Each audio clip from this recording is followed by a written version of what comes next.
Media. The following episode contains topics intended for mature audiences. This story didn't start on Mount Lemmon. In fact, Stephen Skaggs was Shirley's second husband. I didn't even come into the picture until Shirley married her third husband, my dad. Let's start at the beginning with Shirley and how she met her first husband, Ed. Well, ever since I was a little girl, my dream was to get married and have children, specifically 8 children.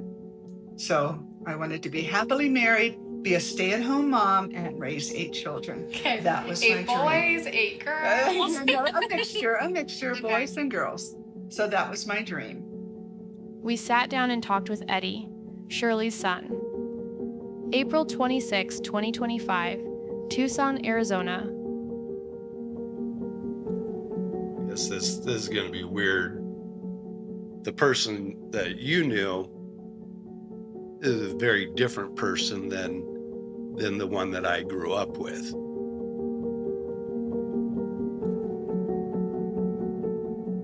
I love my mom,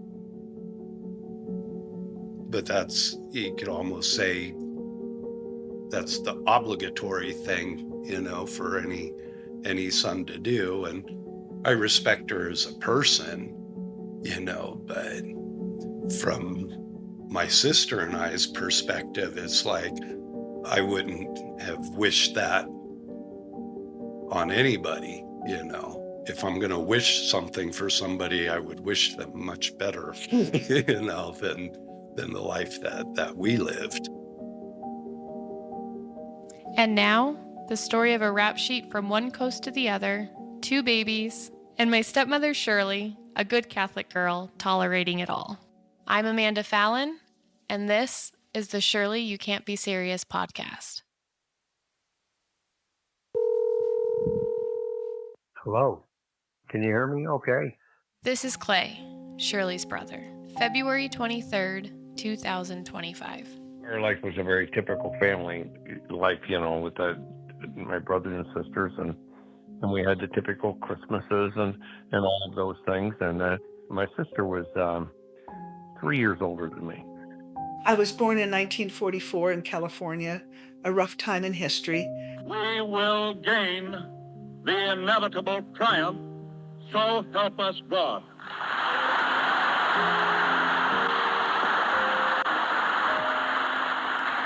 My father was ordered to return to India, and my mom moved us to Ohio. My mother was like the ultimate homemaker. My mom handmade most of my clothes. My big dream of grade school was to have 5 dresses, so I could wear a different dress every day of the week to school. She was always the one that, was keep the house clean and that there. But we all had our chores, and you had to do your chores. That was all part of the family thing. I had a great childhood. My mom was a fantastic and caring mom. She did her best to keep us on the straight and narrow. She wasn't into spankings, but she could lay an incredible guilt trip on you. You did not want her to catch you doing anything wrong. Dad, on the other hand, was grumpy. We just stayed out of his way. I don't know what I did to provoke it, but early in life, I must have really irritated him, 'cause Dad gave me the nickname Shit Pot. He'd called me that most of his life. My dad was a very heavy drinker.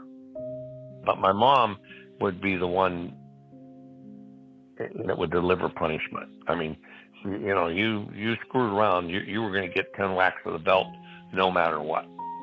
And she'd just wait till you were asleep, and she'd pull the covers down, and you were getting 10 swings, and that was the way it was.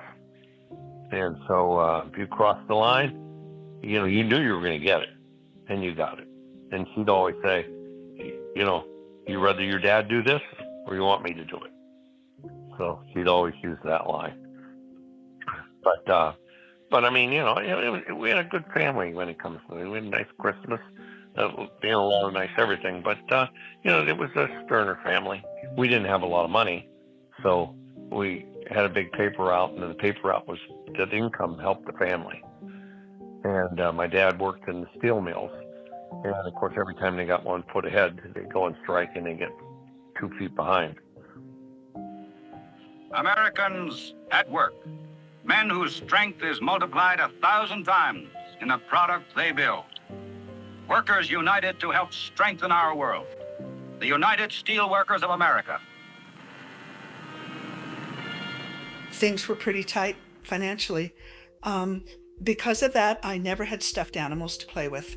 So one night I discovered I could pick little fuzz balls off of my blanket. I would cradle them in my fingers and fall asleep pretending it was a fuzzy bear. I did this for weeks. And then one night I had a brilliant idea. I decided I wanted a big bear to sleep with. So I pulled off dozens and dozens of fuzz balls and wadded them into a big ball. Mom came in, however, and took my fuzz ball and threw it away. Finally, on my 16th birthday, I received my first stuffed animal, an orange poodle. Were both your parents pretty religious? My mother was. So anyhow, she was a senior by the time I came into high school. High school was fun. Although I was one of the tallest kids in the class, I was given the nickname Giraffe from all the kids. And so a lot of things that, went on in her life with her girlfriends, they were, like I say, 3-4 years older than me. And so I really, sort of seeing her girlfriends come and them doing this or that, I really, never really interacted with them. One of her friends, though, was a mob boss's daughter, Lorraine Maroon. Yep, I remember that, yep. Her father was Charlie Maroon, and he ran Bridgeport at that time. All through grade school, I never had more than 4 dresses at a time. Lorraine, on the other hand, would go home at lunchtime and change into a new dress for the second half of the school day. I was so jealous of Lorraine. Charlie Maroon owned lots of businesses. In the front, the businesses looked normal, but in the back rooms, they were filled with gambling devices. Yep, he had a big, I don't know exactly what they did there, but right not far from where we were down in the flats there in Bridgeport, he had a big place that semis pulled in and out of. I don't know. It was some kind of freight place. And, but it was big. And, yeah. Everyone in town knew what was going on with the mafia rivals, including the kids. The police were clueless. One day, Charlie came home and found 16 sticks of lit dynamite on his front porch. Father said I wasn't allowed to visit Lorraine at her house anymore. Charlie maintained his reign until the day he died. And then, but in high school, and this is where my memories come in, he was extremely popular. I was the editor of the school newspaper and co-editor of the yearbook. My areas of talent were writing, designing, and drawing. However, I was always one of the last 2 people chosen to be on the kickball team in gym class. And she was very creative and artistic. And I just thought it was kind of brilliant. Even as a little kid, there were things that she did that, have stuck with me through the years. It's like my first bicycle was something that she dragged out of a dumpster and spent a couple of weeks sanding it, painting it, and yeah, my mom, as a 20-year-old, she's probably like 23, 24 at the time I was, like 4 years old. Okay, and when I say that there, I mean, she was involved in, all of the help groups, the homemakers group, the cooking group. I also like to sew and bake and won the Homemaker of Tomorrow award. At one time, really good at sewing and whatnot. And I mean, because I had a suit, a little suit, that she made for me for Easter, and my sister's dress and whatnot. And so she made our clothes to look good in church, and in church, trying to keep 2 little kids entertained and not misbehaving. She made these felt books, and I always thought, man, she should have capitalized on that. They were books made of felt, and every page you turned usually had like a Bible story or something, but they were activity type books. So, you're a little kid and you have to teach your kid how to do buttons and do tie your shoes and all that. So, you'd flip open one page and it would be a felt boot with shoelaces. And so you'd practice tying your shoe, and you flip over another one and, you'd buttoning up a shirt, and so there were like little activities and stories in these felt books that she would make, and those were really cool. And that's how she kept us quiet in church. Then she had a real close group of women that stayed her friends through her whole life. And so much so that, like I say, she never really dated. And then she was an attractive girl, but she was more a little bit homely than, and she didn't wear a lot of makeup or any of those kind of things. And so she just was real big in her girlfriends. But she was so popular that she was voted homecoming queen her senior year. And she became, the homecoming queen for St. John's Central High School. And that's in Bel Air, Ohio. Then came homecoming. Usually the homecoming queen was the most popular and the prettiest girl in school. Not so at St. John's Catholic School. Homecoming queens there was always the nice girl in class. I did not want to be homecoming queen. The queen had to make a speech at the big senior bonfire. I lied and told everyone I had to babysit and couldn't go to the bonfire. That was in her senior year. And that was a very, very big deal for her. And that was about the same time that she worked at a power company. And then after she graduated in Bel Air, Ohio, and she worked there as a secretary, and she could do shorthand so fast it was ridiculous. I mean, she could write and interpret, shorthand like crazy. She had a 57 Ford Fairlane 500. And more than that, she bought it. When she bought it, of course, I'm a kid. I mean, she goes and she buys this 57 Ford Fairlane.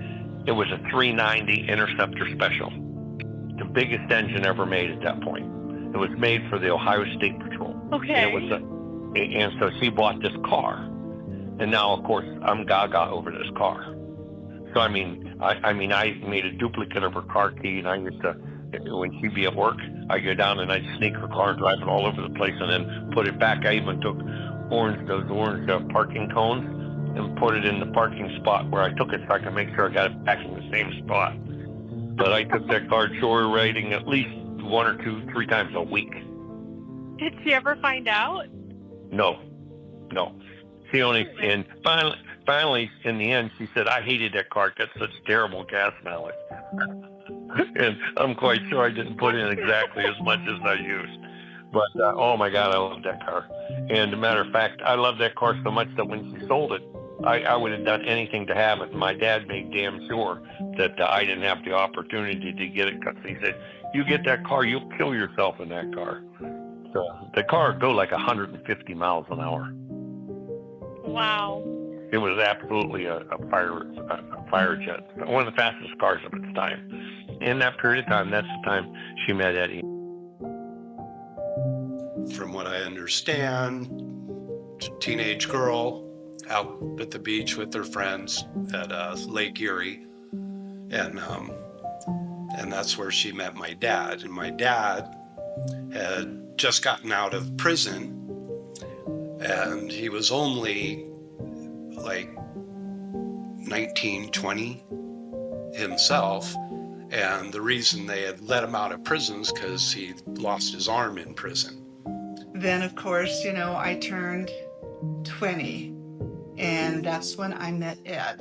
I had actually had a date with one of the neighborhood boys, and he was supposed to be at the lake on Father's Day, and at the last minute, he had to stay home, and I didn't know that, so I went on out to the lake with my girlfriend to kind of meet Ronnie, but Ronnie wasn't there. So I spent Father's Day at the lake when I was supposed to be home, celebrating with my own family. Mom gave me a bad time about that. But anyway, I went to the lake to meet Ronnie, and Ronnie wasn't there, but there was this guy named Ed who was there, him, and he had a friend named Jim. So they started, they got real friendly and were, talking to us and everything. I was with my girlfriend, Jo. And so anyway, he just said all the right words, it was so charming. And he was so handsome. He looked like Paul Newman. He really looked like Paul Newman. And anyway, we started dating. And, oh Lord. How do I even explain that? No, he was totally charming. I had never really had a boyfriend before, you know. I went out with Ronnie once. I had one other blind date before Ronnie. And basically that was it. I didn't date in high school. I just really never dated. You know, I was the tallest girl in the class. Almost all the boys were shorter than me, so the boys didn't ask me out. And I was very, very shy. Very quiet, very, very shy. So I really didn't date, and this was the first guy that really paid attention to me, you know, and made me feel special and all of that stuff, you know. And so anyway, we did start dating, and he told me, you know, after we started dating quite a bit, that he had lost his arm. And at the beginning, he told me he lost it in a car accident. Well, then he admitted that that was not true. So he was a liar at the beginning. So he had lost his arm actually about a year before I met him. He lost it in prison. He had gone to prison for car theft. I did not realize that he was marrying literally a professional thief. His whole life. Good evening. The day is Saturday, February 9th, 1963. Police reported Friday that two youths held in Louisville, Kentucky, had admitted breaking into 7 Wheeling business establishments, including one that was destroyed by fire. They were identified as Victor E. DeVolt, 19 of Wheeling, and Edward R. Carroll of Dillonvale, Ohio. The two were arrested in Louisville on an auto theft charge. Police said the two left a candle burning that caused the fire in the Milady dress shop last Wednesday. Police reported that the youths said they got $1,000 in the robberies, 5 of which occurred last Wednesday. With WCSC Channel 5, I'm Bob Harder, News at 9. But Eddie had he robbed a drive-in movie theater, and ultimately he got caught, and ultimately he got put in prison, and so he's in prison. But before that happened, Eddie's dad, who was the most brutal asshole in the entire world, he used to beat that kid with his fist until he couldn't even walk. And his dad was the most brutal person that you could ever meet. And his mom was a total, absolute 100% loser. So Eddie, and I'm not justifying what he did, but he had a hell of a life, just a hell of a life. As much as I hate and all the things he did to my sister, it's hard to get past how he ended up being the way he was. So anyhow, make a long story short, he decides that he's going to rob this drive-in movie theater. He gets caught again. Ultimately, he gets caught. So now he's in prison and is in work detail, except he don't want to work. So he had this bright idea that he would put his arm into the washing machine and break his arm. An inmate at West Virginia Penitentiary has been hospitalized after a freak accident during work release. Edward Carroll of Wheeling was rushed after sustaining injuries fit for a horror picture. The man was in critical condition upon arrival at Reynolds Memorial Hospital, where he is expected to make a full recovery. Well, he puts his arm into the washing machine and it rips his arm off. Oh my gosh. Oh, yeah. He put his arm into a washing machine on purpose to get out of work detail, and it literally pulled his arm off his body with his lung and with his shoulder, and the muscles all with it. Oh my gosh. Yeah. So now he gets out, and now he's in recovery. They don't put him back in prison. I mean, the kid is, what was he, 18 years old, 19 years old, somewhere in there. He's a young guy. And now he gets out, and that's where Shirley met him. But I thought, oh, I can save this guy. I can help him. I can help him to change. My love could change this man. So anyway, the prison thing I didn't care about, you know. So anyway, But did your mom and dad? My mom and dad were not happy. Especially when I told them about this. They didn't like me to start with, to tell the truth. First of all, you know, I was Catholic and he wasn't. So we had that to start with, you know. And then when they found out he had been in prison, they were really unhappy about us dating. And then, of course, when you start dating a while, he started pressuring me for the sex. And the pressure got too much. And of course I gave in. And I remember, I will never forget, one night we were way out in the sticks and the car battery went dead. We had to walk a couple miles to get to the town, you know, where we can use a phone since there was no cell phones, a pay phone. So he only had one friend. He called his one friend, he couldn't get hold of him. I called my brother to come out and bring the charger, you know, to get the car going. I didn't tell him, I told him where to meet me. I didn't tell him where the car was. I said, just meet me at Isley's. Okay. My brother shows up with my dad. I thought, oh my gosh. So we get in the car and we start driving down this dirt road. And we're going further and further. And my brother keeps turning around. He's in the front seat with my dad. He keeps turning around and he is laughing his head off. He knows what was going on way out there in the sticks. And, oh my gosh, I thought, I'm going to be killed tonight. My parents are going to kill me tonight. Finally, we get to the car and my dad jumps the car and we go home. And I was really shocked. Dad never said anything to my mom. My mom says, everything okay? And I go, so yeah, the car, battery wouldn't start. And, Dad and Clay came out to help us. And that's all I said. And Dad never, ever said, about the situation. So I really appreciated that. Dad had rescued me a couple times. We didn't have a close relationship because when he got back from the Army, he started drinking a lot. He had never drunk before, and he started drinking. He was just loud and he yelled a lot, and I just stayed out of his way. We all did. Mm-hmm. When he came home drinking, we just all went to our rooms and just stayed out of his way. So, my dad was my rescuer. There were times in my life that he was there to rescue me. But he was not happy about Ed either, Yeah. But anyway, so then I end up pregnant. And then I thought, oh my gosh, how am I going to tell my mom and dad? Right. And I kept hoping I'd really lose the baby, Mm-hmm. And of course, abortion was totally out of the question, This was in 1965 that Eddie was born. So anyway, I am pregnant and I'm trying to hide it and throwing up every morning, with morning sickness. And my mom comes to me and she goes, Shirley, are you pregnant? And I go, oh gosh. I goes, yeah.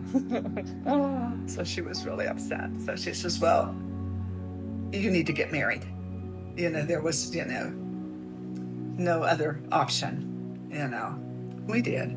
We had a small wedding. So anyway, he wasn't working at the time. He rarely worked during our whole marriage. When I was born,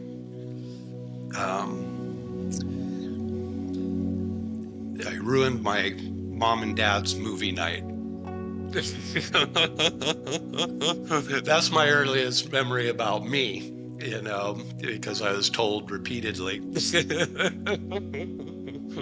how mad my dad got because they were at the movies. It was a drive-in, and when my mom went into labor, and so they had to race across town, and the only hospital is on the other side of the river in Wheeling, West Virginia. So it's always been a point of contention for me because people, well, where were you born? Well, the birth certificate says Bridgeport, Ohio, and lists the address for Wheeling, West Virginia. So it's one of those confusing birth certificates right from the start. It's like, well, technically I was born in West Virginia, but everybody who lived in Bridgeport, Ohio was born in Wheeling, West Virginia, because that's where the hospital is on the other side of the river.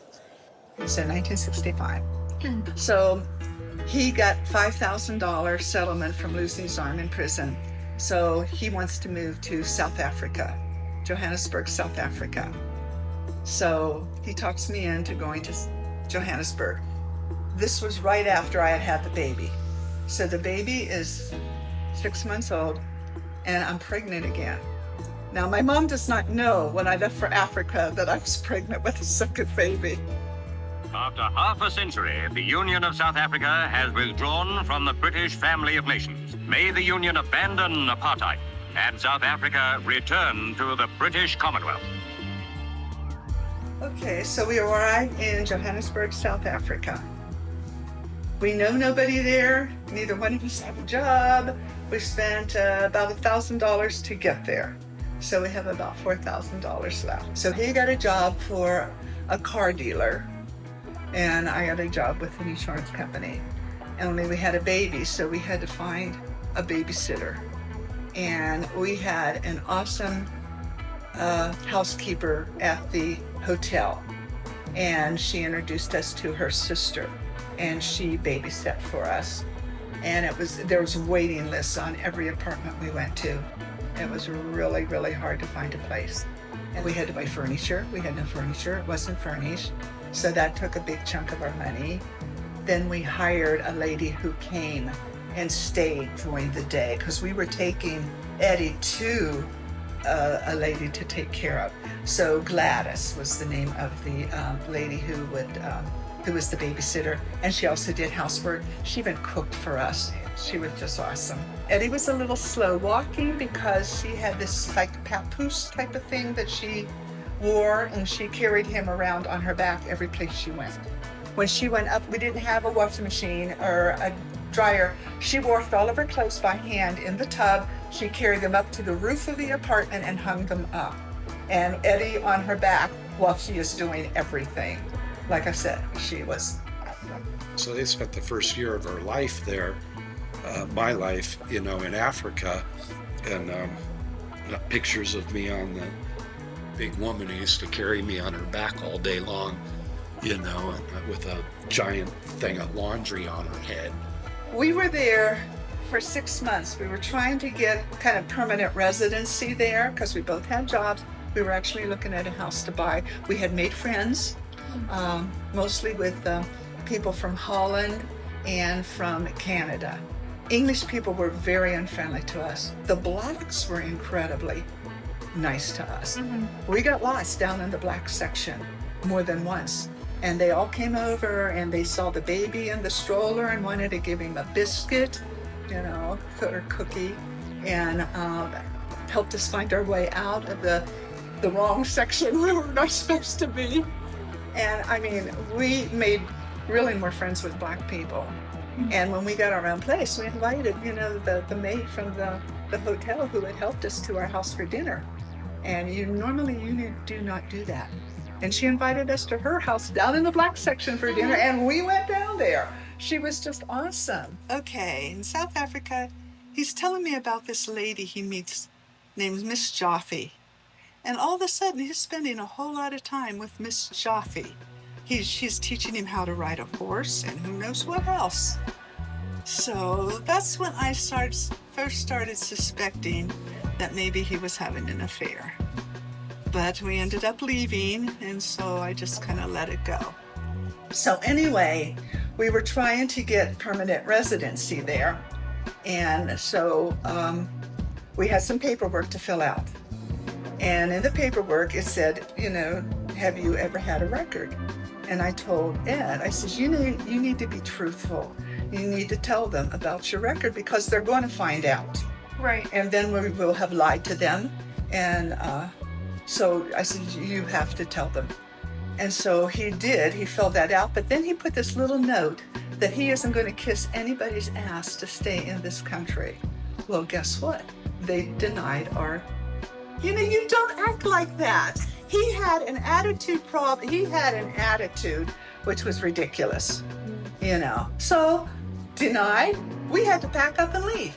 We had like 2 weeks to be out of the country. Because you were there on a 6-month visa? We were there on a 6-month visa. Okay. Yeah. So we had to pack up and leave. So. And how far along are you at this point? Oh, I will be on what I'm supposed to be on an airplane, being pregnant. So I had this really full coat. So I wore this really full coat so people wouldn't know that I was pregnant. And I got on the plane. And I thought, I could have this baby on the plane, But I didn't, we made it home. So, of course, and then we left all of our stuff that we had shipped. We had shipped all of the stuff, all of our wedding presents. Everything we owned was shipped to Africa. Well, then we couldn't afford to bring anything back because we were running out of money. I gave everything to Gladys. I said, take what you want, Gladys. So anyway, so we came back with virtually nothing, A friend of ours had a friend in California. And they says, oh, why don't you come on out here? I can help you get a job. So we packed up the car and we drove to California. And we had enough money for the first month's rent. And he had a hard time finding a job, and he wasn't finding a job. I had the baby. We actually had to go on welfare. I have like literally one baby memory, of being swung around in an apartment, In a good way or a bad way? in a good way, or as far as I remember. But I remember an apartment in California and being swung around by my dad, just normal kid stuff, and I couldn't have been 2-3 years old, and that's probably like my earliest childhood visual memory, and it's just a flash of a memory.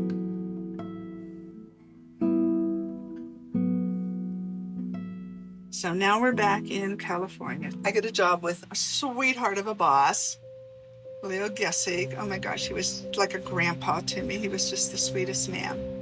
And anyway, Ed still isn't working. He's gone all the time. He's always flirting with everybody. And I just suspected he's having an affair.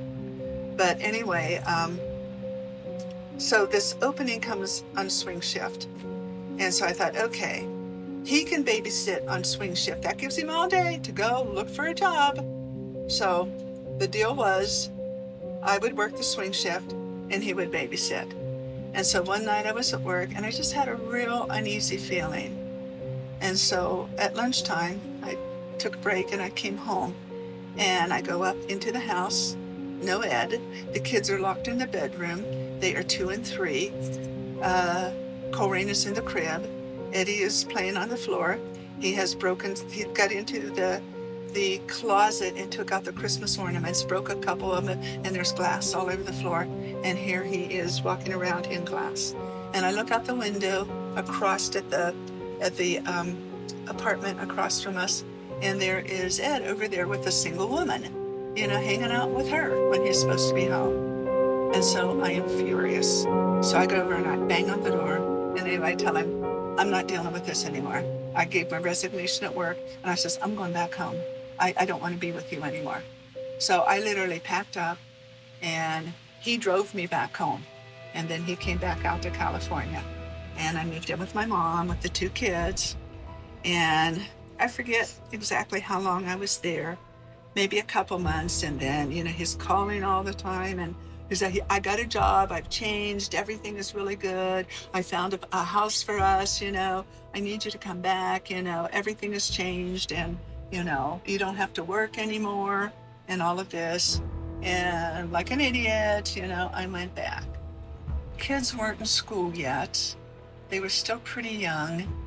And then the police comes to my house and they arrest him, saying that he's been making obscene phone calls. So he said he's not going to jail. So he decides he is going to fake his death. And this is before he's supposed to see a judge. Yeah. So is he out on bail right now? He's out on bail right now. He has like a court date set? Yes. Okay. Yes. And so what he does, he comes out with this really elaborate plan to fake his own death. Yes. So what he does, he rents a boat and he gets his friend to help him. So him and his friend both rent separate boats. And then they take their fishing stuff. And with the help of his friends, they try to flip the boat. So the boat that he had rented. And it took quite a while, and they finally flipped the boat. And he went off with his friend and went into hiding. And the police comes to my door and say that, they found the boat he had rented, but he isn't in it, that they, possibly he may have drowned, Eddie goes out in the boat, and of course, then they find the boat floating in the water and he's not in it. And they did a big search for him and they never found him. And so they came back and told her that they found this boat. He wasn't in him. and then he was presumed drowned. And after that, so now she's living in California by herself. And then my brother goes and visits her right after this happened with Eddie. And I remember my brother calling me vividly, and he said, yeah, he said, you think he's dead? And I said, yeah. I said, I kind of think he might be, and so that year, and my brother goes over off the leave. He goes back to Vietnam and was killed just like a very short time later. So when he died, he really thought Eddie was dead. And when my brother got killed. Today is 20th of December, 1969. The Defense Department Friday identified 3 Ohioans killed in Vietnam.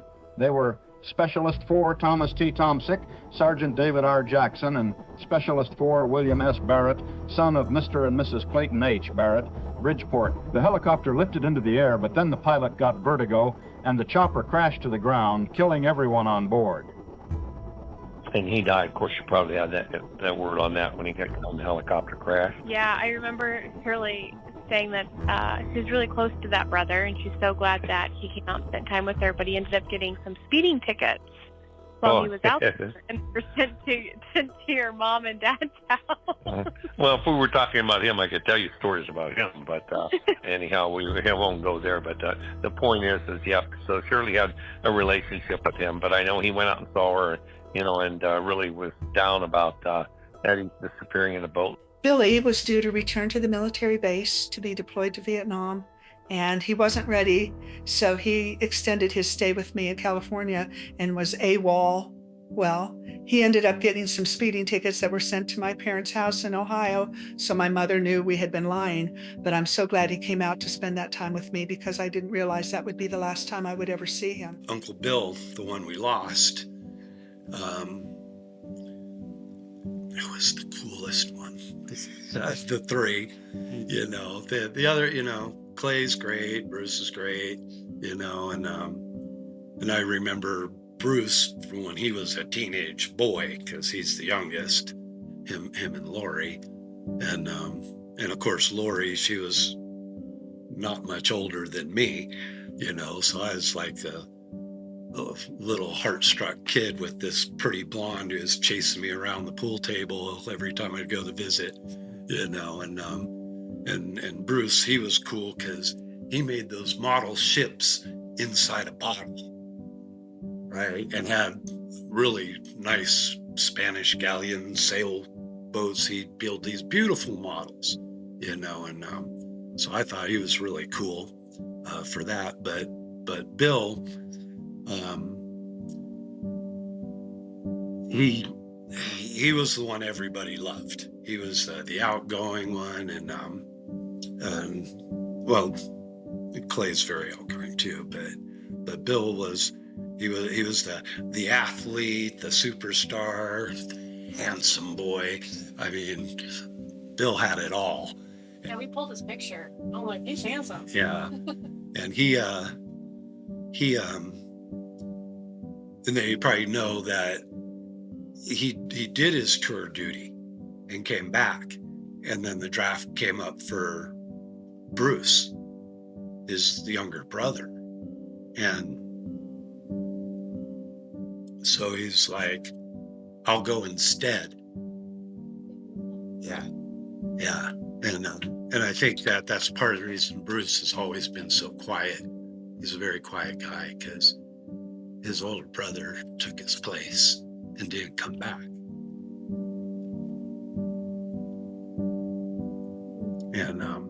And if I noticed it as a little kid, and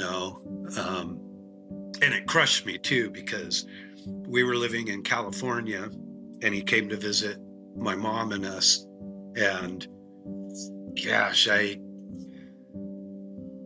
really little, maybe 5. I'm guessing, because I still have strong recollection of it. And he was literally stopped to visit us in uniform.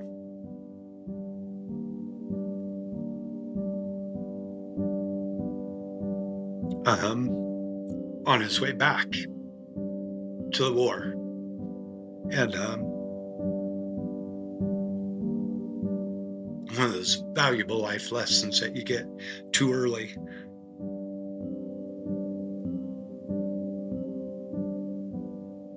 He gave me a school bus, toy school bus. And it was, remember when they used to make stamped metal, not cast metal, but stamped steel, almost like a bread box, thing. But it was one of those. And it was a very detailed little school bus. Well, I'm 5. What do I care about a school bus, right?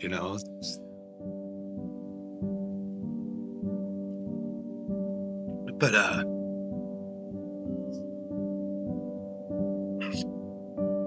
don't know how long passed, but I was playing with the school bus, and it was dented really easily. And playing with it in the backyard with my other cars and everything, and I decided to play Smash Up Derby because look, this one dents, and I kind of destroyed it.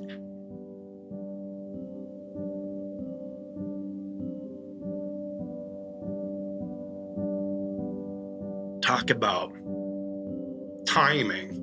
It was like almost immediately after, or at least that's the way it was perceived by me as a little kid.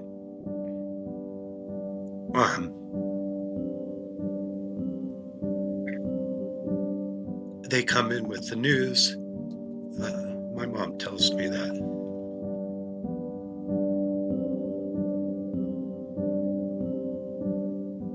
Died in a helicopter crash. And all I could think of was that the last thing he gave me is all smashed up, and that's what changed me as a little kid, that I was never destructive with my stuff after that. It really, really hit me, and but yeah, that just a sobering thing. Losing Bill really had an impact on the family. And that was one of his last thoughts was, he was worried about her with Eddie being gone. And then some years go by, and Shirley had got some suspicions that something was going on and that Eddie might not be really dead. And she got an inkling of that from a couple of Eddie's friends that he had known, and let a couple things slip that caused her to really have some questions. And then, but you knew the plan. I knew the plan. Like you knew, oh my gosh. And so he has no place to go. So he comes back to our house, and he's hiding in our house, while the police are looking for his body. And I says, you got to get out of here. You need to get out of here. And in the meantime, right before he died, he took out a $10,000 insurance policy on his life before he disappeared. And so anyhow, then out of the blue, one day, Eddie called her, and of course, she notified the insurance company that he was alive, and and they demanded she return the money they had paid out to her. My mom's ever-evolving stories, and then same like with the whole speedboat, fake death, and it's like, I'm not, from my perspective and the way I thought it went down, and years later, reflecting back on it, is that, well, that's just the story that she made up, to answer little kids, saying, well, don't I have a dad? Where's my dad? Why do my friends all have dads, but I don't have a dad? And it seemed to me like more of a off the cuff, made up story of his disappearance. And I guess they just kind of went with it over the years because, we were told he died in a boating accident.